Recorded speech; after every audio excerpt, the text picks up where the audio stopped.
Hello, Facebookers. I'm back to talk about facing fear. Facing fear and why we generally run. We run from the things we're frightened of. There's a little caveat in there, but basically we're running away from ourselves, right? Sometimes, I'll come to the caveat in a minute, but we're basically running from ourselves. We're running from, hello, Rocky. Hello, Francesca. We're running from ourselves. We are running away because we basically don't know who we are. We don't know how powerful we are. Hello, Luigi. Hello, Annette. Rocky, let me know if you still want that session. I never heard back from you. I don't know. Hello, John. So yeah, we're running away from ourselves. We're running away. Why? Why are you running away from yourself? Let's look at that. If anyone wants to answer me on here live, please do. If you're on the replay, please do as well. And for those of you who don't know who I am, if you've never watched me before, I'm Gail and I work as a soul coach. I run a 12-week soul alignment course called Align. And if you would like some help with facing your fear and realizing your truest potential, then get in touch with me. I can offer you a free 30-minute soul session where we can start some of the work. You're not obliged to work with me afterwards, but you can if you want to. Hi, John. So yeah, let's look at fear, okay? I want to start off by saying, hi, Luigi.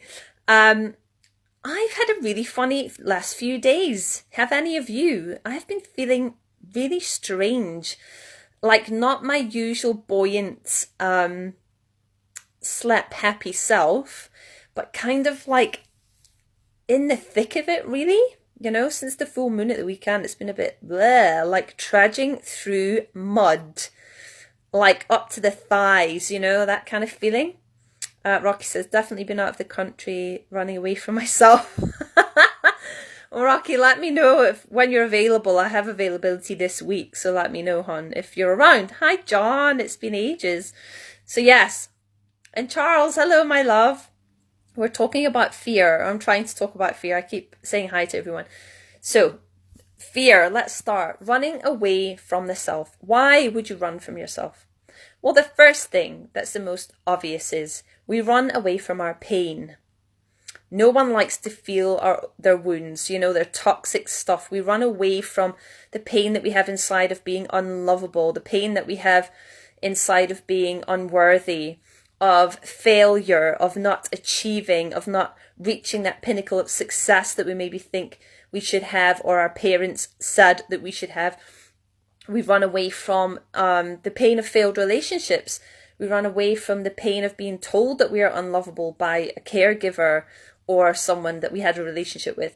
We run away from all of that. We tend to squash and hide. Instead of facing our fear, facing our pain, we think it's something horrible. We don't like the feeling in the body, right?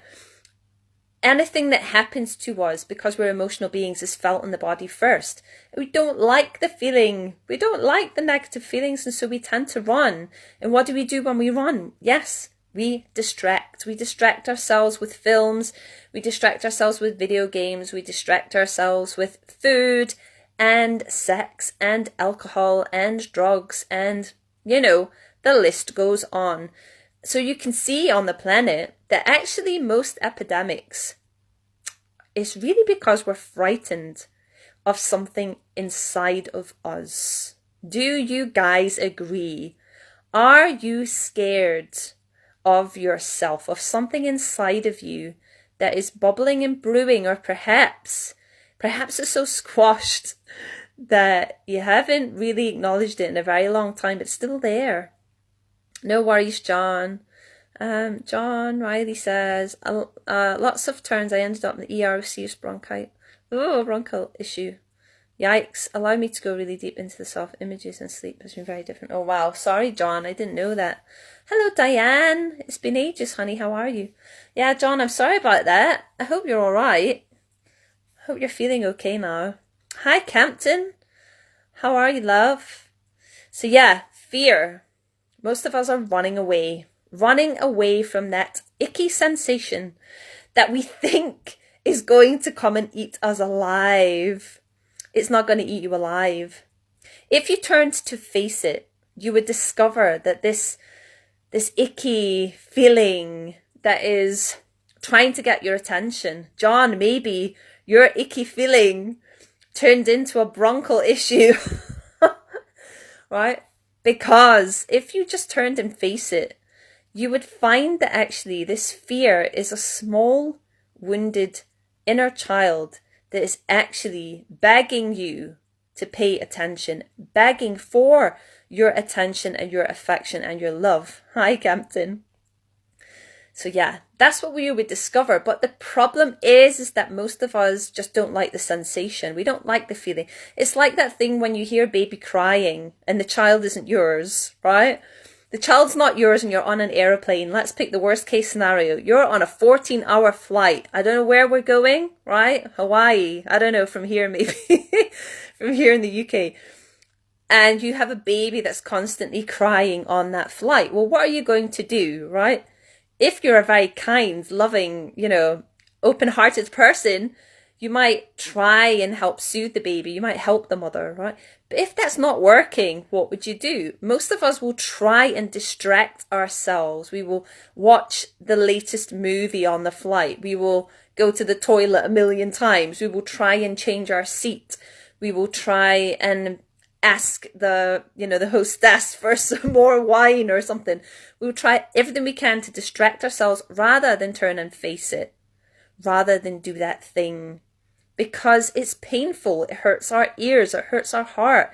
And actually the thing of it is we don't actually know what to do. We haven't got a clue. We don't know this baby's language, this love language. We don't know its fear language. We don't know what it is trying to tell us. We don't know. What pops into my head is there's a woman in Australia who was on Oprah many years ago, and she had this amazing ability to be able to hear every single baby's cry for food, and every single baby's cry for sleep, and every single baby's cry for to be burped, maybe, right? She knew what every baby wanted. The mothers didn't know. She had this amazing ability to hear. And this is what we need to do. We need to be like this. We need to learn the language of our fear. We need to recognize that it is a part of us. And I will do another live stream on this. I'll be doing a podcast on fear and love. And basically, that it's a point of creation, right? There's a creation point where both of these things start. It's not one or the other. They both generated at the same time. Okay, I'll explain more about that later. But at the moment, let's just look at that, right? Your inner child is needing you. It needs you. And it only wants you. It doesn't want the random stranger on the airplane, really. It really wants you to understand what's going on for it. But the little caveat that I have in here as well is that we're not only just running from our fear and our wounds and our pain, right? We are running from that. I work with a lot of people who are in pain and who believe it's something outside of themselves, when actually it's always something. The resonance is always within the self. But the other thing we are running from is our brilliance. We are running from our talents. We are running from the skills that we have, the fullest potential that we have. We're running from that. And we're terrified of owning it. I think it was Marianne Williamson who said that famous quote that's gone out of my head, but basically that we are frightened of our, living in our fullest potential. We're frightened of our light. We're scared of it because we've been trained to believe that we are less than what we are. We are trained to believe we are less than who we can become. We're trained to have a ceiling on our happiness. I did a live stream on that last week, I think. We are trained for all of that. Hello, Camilla. John says, indeed it did. You are so correct. Yeah, I'd be interested to see what that is, John. What's going on there? Right? Because sometimes our fear manifests as something in the body. I was once in a very emotionally abusive relationship. And during that time, I ended up with an ear infection. And it was really bad. I ended up with a fever. And it went on for days, and I was being a bit stupid and refusing to go and take antibiotics because I hate that stuff. But what ended up happening was that my eardrum burst, it ruptured, and I had to go to hospital because I still had this fever. And I really, when I look at it now, I know that that was because I did not want to hear any more of this toxic emotional vomit that was coming out of my partner at the time's mouth. And also, it was a call to really listen to myself. So it manifested as this physical issue. I believe in that stuff. That stuff happens, okay? So if you have physical stuff going on, you very probably have an inner child that is really calling you for attention now. It's probably called you before that, and now you have something extra going on. Right? So, let's go back to looking at potential. Looking at why you're not reaching your potential. Well, it's scary. Fear plays a huge role. But the other thing is that we don't actually know about the potential because the potential resides with the inner child. It resides in all the pieces that you have squashed and held back and put into shadow. It resides there. Right?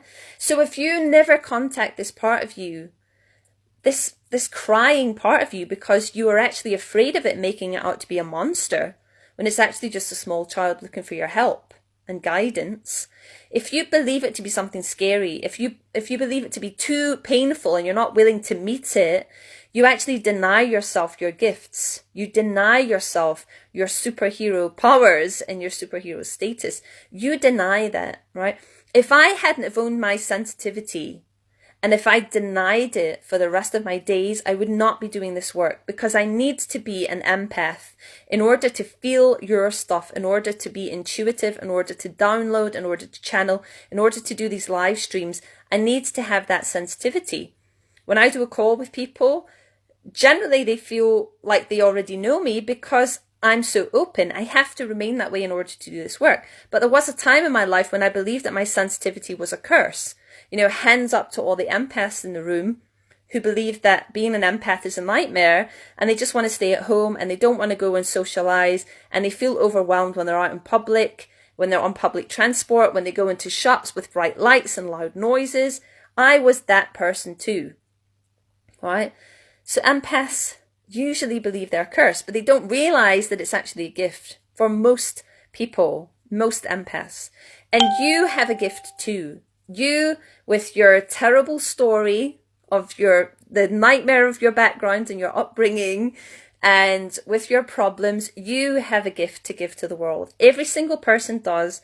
And, you know, I said something to someone the other day, which I'll maybe do another live stream on, which is, your purpose is rarely in your pleasure and mostly in your pain. Your purpose is rarely in your pleasure and mostly in your pain.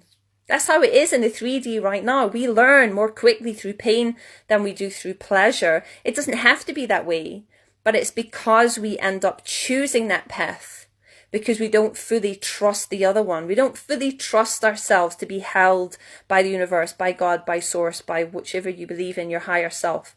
We don't fully trust that. And so instead, we keep trying to use our free will to create our world, and we end up going down a path that's full of bumps and full of more pain, and we re-wound ourselves over and over and over again until we learn a lesson. My job is to try and help you to basically to build a bridge to the other path, to build a bridge to the place where you can trust in something bigger, in something more. That's what I do. I help reconnect you to your inner child. I help to drive your focus away from fear, right? Fear's not always bad. It's just an inner child that needs you. If you look at it that way, you don't have to be scared of it anymore. Fear is just talking to you, asking for you to love it, to hear it, to honor it, to take some kind of action that you're not taking already, and to believe in yourself a whole heap more. You guys who are here, let me know if you're with me. And if you're on the replay, please feel free to ask any questions if you don't know what I'm talking about, or if you have an issue with the fear that's coming up, I will answer as soon as I can. So it's my desire for you to become so full of yourself in a non-egoic, non-judgmental way, right?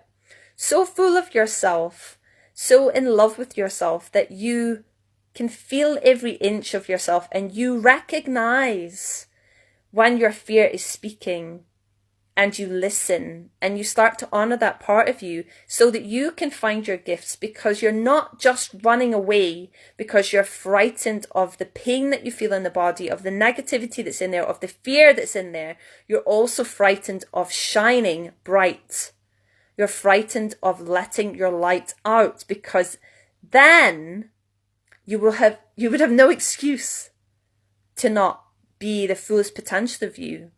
A lot of time we become sort of squashed because we actually just don't want to let our light shine out, because then we have to take responsibility for it. Then we have to grow up. Then we have to be an adult, right? Then we have to actually do the thing that is speaking through us. And I'm telling you now, that's what you're afraid of. You might not even know it yet, but as soon as you start to do the work, that comes up. That comes up, and I know because I've been there. I know for me to do this work was a leap for me. It was a leap to talk about the stuff that I knew, to talk about the stuff I knew could help people. That was a leap. And I know there are some of you out there who are in the very same boat, you know? So if you're a person who has fear of yourself, who knows there's something speaking from within, who wants to heal this wounded inner child, who wants to love, yourself so much, right? You can actually watch a little video that I just posted of one of the ladies who was on my course, Cool Want, who, when she first came to work with me for weeks and weeks, she was really depressed and stuck and really did not know what she was doing and procrastinated so much. And then as soon as she took action, it changed. And now she called herself Magic. She's so filled up with love for herself that now she's on purpose, and now she knows where she's going to next, and she's not frightened anymore of shining her light. Okay, so watch that. So you're not just hearing it from me, but if you are a person who needs some help with this, to step past your fear, to really find out what you're here to do and to be, you have to get through that first bit. You have to connect with your inner child and start to trust yourself and parent yourself. The purpose does not come until you've done that. The purpose is never clear until you've done that work. Then your purpose comes next. And there will be fear that comes up, and I'm here to hold your hand and to help to guide you towards that without fear getting in the way. Fear can be there in the back seat, but it doesn't get to drive your car. Okay? So reach out to me, all right? John says, so far you've said it all. Get out of my head. Well, John, I know you love a good synchronicity, hon, so here it is. Maybe we should do a call. Kathleen says, sometimes the pain is so severe, though. Kathleen, I really know. I know. I'm a person who has lived a lot of pain in my life. Emotional pain, for absolute sure, and also physical pain. Physical pain for sure. I had hyperemesis when I was pregnant with my daughter, which meant I was vomiting continually for almost about 6 months and so much pain. I ruptured my esophagus. I had to be rushed into hospital. I was hospitalized 3 times.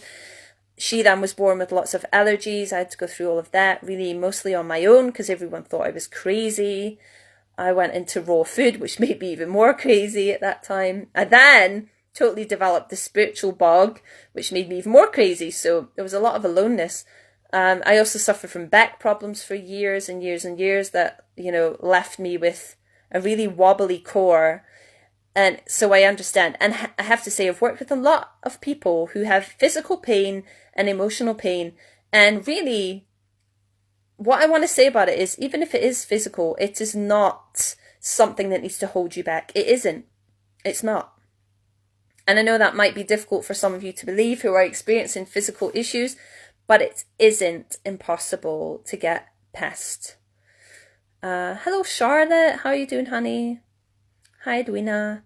Kathleen says, when you lose a loved one, sometimes you feel guilty for smiling or laughing. Oh, honey, grief is a very particular emotion. And I really don't believe that humans understand grief fully. I think we label it as this thing.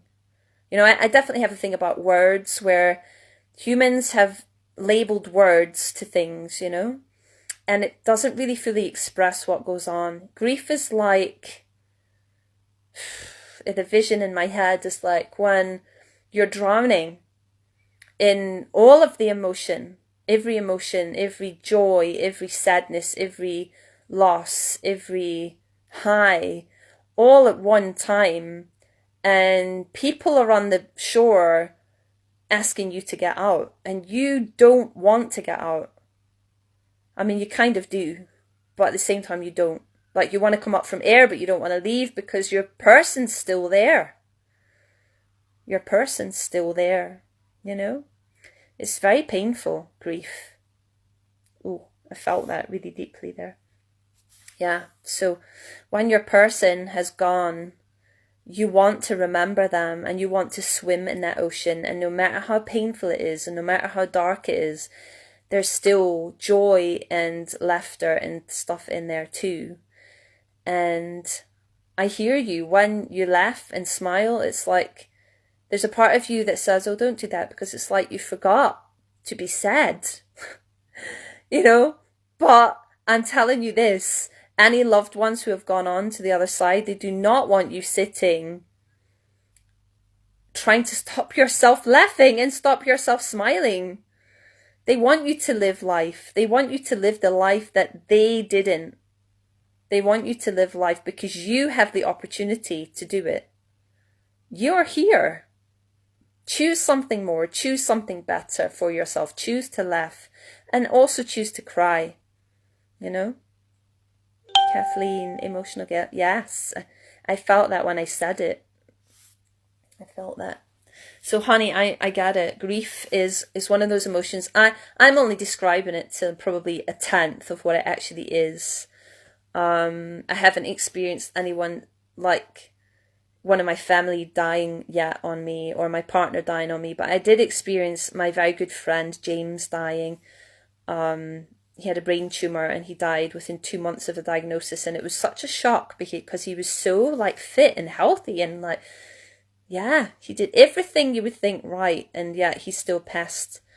And so it was very painful because the last days of his existence here on this earth, I could feel that he was going, and I kept begging him to stay, and that wasn't happening.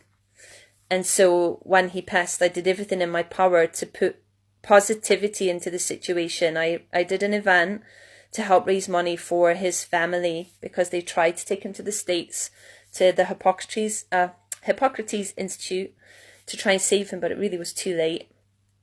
So I just wanted to do whatever I could, and that for me was the thing. And I think, I don't know what your situation is, hon, but I would definitely say that let yourself feel all of the emotions. Let yourself feel all of yourself.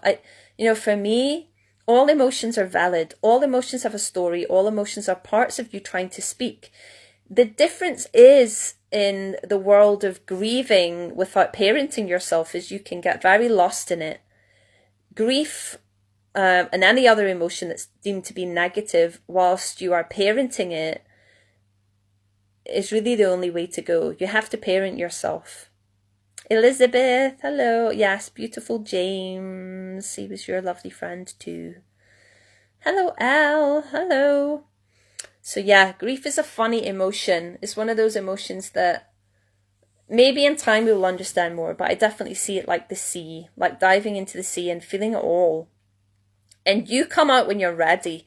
And if you need some help, I'm here, So yeah, so that's my little story on fear. And the fact that we run from ourselves, we just don't want to acknowledge the feelings in the body because they're uncomfortable. They're really uncomfortable. Hello, lovely. Fear makes us trip up on ourselves. It's a great way for ego to hold you back. It's a great way for ego to hold you back.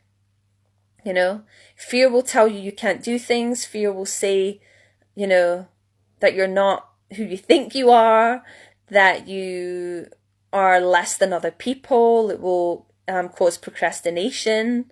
Procrastination station. That's the one where you just sit and you never get on the train. And comparison paralysis is the other one, isn't it? Comparing yourself to other people. Sorry, this little bit of hair just wants to keep sticking up. Comparing yourself to other people who you think have made it or have more than you, more money, more love, more connection. Maybe they're more spiritually connected than you, right? And you want some of that. But if you don't start facing your fear, you can't get to that, because all your talents and gifts reside where your fear is, right? They reside there because you've parked part of yourself in shadow, right? You've parked it there. And all your gifts are in there. You have to go looking. So you have to face your fear. Face your fear. You are enough. Kathleen says, my mum passed recently and dad previous. Oh, honey. It's really difficult when we have people who pass like in a row. I've had a few friends of mine and clients who've had people all seem to go like within a very short time scale, within a year or two. And it feels like one after the other. But they don't want you to sit back and be unhappy so that you can say you fully grieved them. That's not grief, honey. That's not. That's self-squashing. That's not grief. You're allowed to have joy in your life. You're allowed to have love in your life. You're allowed to find yourself and to reach your fullest potential, even if you miss the people that you love. You're allowed to do that. You're allowed to live life. And I know that because you're here and you are living. It's not your time yet. So let's not grieve yourself to the point where you're actually living like your dad, you know? Live your life. Be happy and be sad and be everything. Let yourself feel everything at the moment. Don't deny yourself. Don't squash the feelings. You know? Don't do that. Don't do that to you. Treat yourself the way your parents would have loved you, right? And I have to say to some people, if your parents didn't love you very well, the whole point of this is that you have to learn to parent yourself like the archetypal parent, like the parent that you never had, you know? For some of us, we had great parents, and for some of us, we didn't. And you have to learn to love yourself. You have to learn to parent yourself, right? Johnny says, what? Is you life? Is that live? I don't know what that means, Johnny. I have no idea. Hello, Claire. How are you, honey? Hello, Jan. So I think I will love you and leave you with that. But anyone who wants to ask me a question, or if you would like a free starter session with me, then let me know. All right. Elsa's very true. Thank you, my love. Mwah. I'm sending you all lots of love. And if you're not already, please follow me. I will be doing more live streams. And yeah, I'll be sharing more about my Align course. We're starting soon. We've delayed it a little bit because a couple of the people have been traveling and doing other bits and bobs. So if you want a free starter session with me, get in touch. And I'll be back with more on fear and love and the creation point, because I would like to share that with you. Oh, Marcus, I didn't mean to make you cry. Sending you love, hon. Kathleen, you're so welcome. Let me know if you'd like a session. Marcus, maybe you need a session. I don't know. Right, I'll see you later, guys. Mwah. Lots of love to you.